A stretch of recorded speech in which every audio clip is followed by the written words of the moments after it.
The goal of today's video is to figure out whether or not Tearlaments really is a good deck still, or if it's just Copium City out there. I recently uploaded a combo video and deck profile for Tearlaments because, you know, that's my job and everything. And again, I have to spice it up with a bit of clickbait because, you know, it's my job and everything. But sometimes my moral compass just tells me that it's wrong, and I shouldn't be doing that, and that I should— Just kidding, I don't give a shit. Alright, enough with the banter, let's start this video already. Tearlaments lost a lot with this ban list. Kid Kalos got banned, Sharon, Havnis, and Merly all got limited. Every single Ishizu monster got limited. So that's already a loss of 14 cards in the main deck and 2 cards in the extra deck. So yeah, only a fool would say, no, I think the deck is just as good as before. When a broken deck gets nerfed like crazy, the only redeeming factor is when the other competing decks also get nerfed. And that did happen. Flunderies and Sprite got murdered. But unfortunately, Kashtira is kind of stronger now because it has less competition, and the deck kind of already had somewhat of a decent matchup against Tearlaments, even when the deck was full power. So imagine, your deck basically lost half of its power level, and you still have to go up against the same deck that actually gave you troubles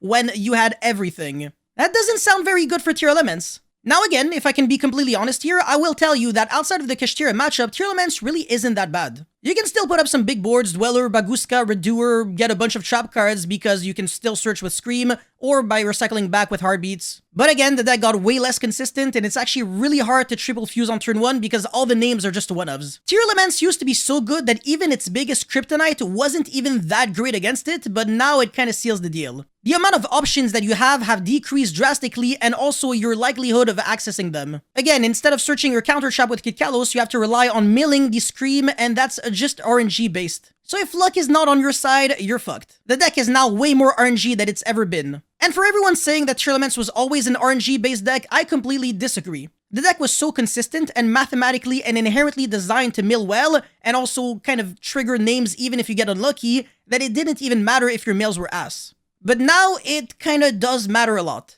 Like, even if you can send a tier and trigger its effect, like, you can't really make it Kalos, so what are you doing, Mudragon of the Swamp Pass? Nice deck, LMAO. So if I can sum it up, Tearlaments needed to be unlucky to lose, and now they kinda need to be lucky to win. That is one massive difference. And all you really have now would just be like one Agido and one Kelbeck to mill 5, no more Kid Kalos to mill 5, that's so bait. But as I said, you can still theoretically, technically, jokingly put up some big, massive, fat boards. But like my grandmother always said, just because you can, doesn't mean you should. Honestly, just swallow your pride, stop dragging yourself with copium, and move on. If you have any disagreements or formal complaints or whatever else, feel free to email them to me at yaksigndoesn'tcare@gmail.com. Anyways, thanks for watching. Okay, thanks, bye.